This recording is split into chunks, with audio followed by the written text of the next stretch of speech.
Metabolisme pada dasarnya adalah kata yang berasal dari bahasa Yunani, yaitu metabole, yang berarti perubahan dasar. Secara umum, metabolisme adalah keseluruhan proses dari berbagai reaksi kimia yang terjadi di dalam sel-sel tubuh makhluk hidup, baik reaksi kimia tersebut berupa pemecahan atau penyusunan senyawa kimia tertentu.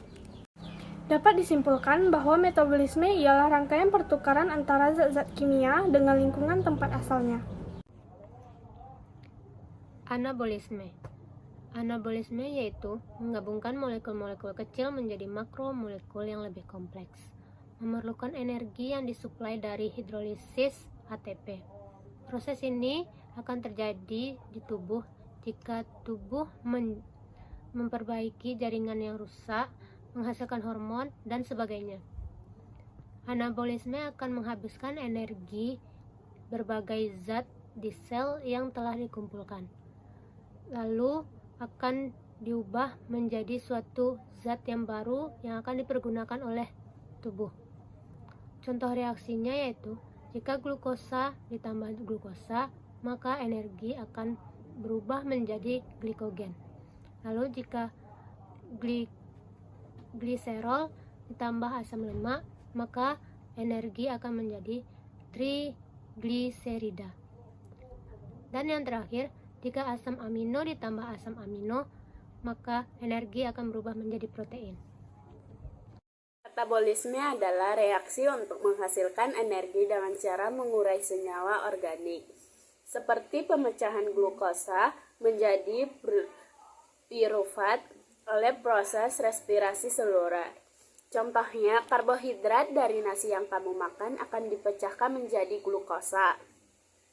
Glukosa lalu dibawa oleh darah dan diedarkan ke setiap sel tubuh. Begitu berada di dalam sel, glukosa akan diuraikan kembali dengan reaksi kimia sehingga menghasilkan energi.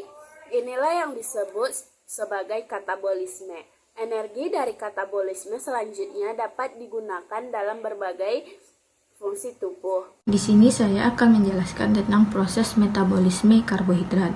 Di dalam proses metabolisme karbohidrat itu terdapat dua proses, yaitu proses anabolisme dan proses katabolisme. Karbohidrat itu penting apabila ia berada dalam bentuk glukosa. Glukosa yaitu senyawa gula sederhana atau monosakarida. Proses pencernaan karbohidrat itu mengalami proses hidrolisis. Proses hidrolisis yaitu proses yang memerlukan air sebagai medianya. Di dalam mulut, makanan akan bercampur dengan air liur yang mengandung enzim pitialin. Enzim selanjutnya menghidrolisis pati menjadi maltosa dan glukosa kecil. Setelah makanan ditelan, kemudian disekresi ke dalam lambung. Setelah itu, makanan masuk ke duodenum dan bercampur dengan pankreas. Hasil dari proses ini adalah glukosa dan fruktosa monosakarida yang kemudian dibawa ke hati oleh darah. Lemak merupakan proses di mana asam lemak dicerna atau dipecahkan untuk dihasilkan energi yang disimpan di dalam tubuh manusia sebagai cadangan energi. Setelah makanan masuk ke usus, maka terjadilah rangsangan pada hormon kolestekinin. Ini dapat menyebabkan kandung empedu berkontraksi menjadi empedu. Empedu yang berperan penting karena mengandung garam bisa membuat lemak menjadi molekul yang lebih kecil agar mudah pada proses hidrosis yang telah terjadi di dalam pankreas. Metabolisme ini semua proses terjadi pada bagian usus halus. Proses metabolisme protein. Metabolisme protein adalah proses fisika dan kimia yang meliputi pembentukan asam amino yang diubah menjadi protein atau anabolisme, dan juga pemecahan protein menjadi asam amino atau katabolisme. Asam amino masuk ke jaringan tubuh melalui darah untuk disintesis kembali menjadi protein. Keseimbangan yang terjadi antara sintesis protein dan karbolisme adalah untuk dapat mempertahankan fungsi sel normal. Tahap awal metabolisme asam amino melepaskan gugus amino yang kemudian berubah menjadi kerangka karbon dalam molekul asam amino. Asam amino tidak dapat disimpan dalam tubuh jika tubuh mengalami kekurangan sumber energi lain. Ia akan menggunakan asam amino sebagai gantinya. Tujuan dan fungsi dari metabolisme. Yang pertama yaitu konversi makan, kemudian menjadi energi dalam proses seluler. Yang kedua, konversi makan atau bahan bakar menjadi bahan penyusun seperti protein, lipid, asam nukleat, dan karbohidrat. Yang ketiga, dapat menghilangkan kotoran dan limbah nitrogen. Yang keempat yaitu penggantian sel dan jaringan yang rusak. Yang kelima yaitu respirasi pertumbuhan jaringan. Yang keenam yaitu pertumbuhan jaringan di dalam tubuh. Yang ketujuh yaitu membangun unit bangunan sel. Yang ketujuh yaitu membentuk energi dari perubahan zat makanan yang ada di dalam tubuh.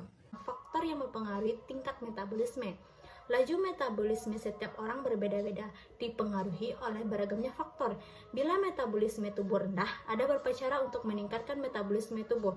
Yang dapat kita lakukan dengan begitu, kebutuhan energi otot terpenuhi dan fungsi organ tubuh tetap terjaga. Faktor yang mempengaruhi metabolisme tubuh selain genetik, tingkat pembakaran kalori dari proses metabolisme tubuh juga dipengaruhi oleh faktor lain. Contohnya usia. Pertambahan usia membuat jumlah lemak di tubuh bertambah, sementara jumlah otot berkurang. Tidak seperti otot, lemak tidak membakar kalori.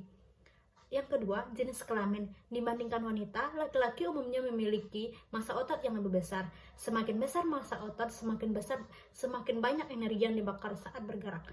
Pembakaran kalori atau tingkat metabolisme laki-laki lebih tinggi daripada wanita, ukuran maupun komposisi tubuh. Yang ketiga adalah ukuran dan komposisi tubuh. Seseorang yang memiliki ukuran tubuh lebih besar akan membakar banyak kalori, metabolisme tubuh menjadi lebih tinggi. Yang keempat, aktivitas fisik dan olahraga. Semakin banyak aktivitas yang kita lakukan, semakin banyak kalori yang dibakar, dan semakin tinggi pula tingkat metabolisme tubuh.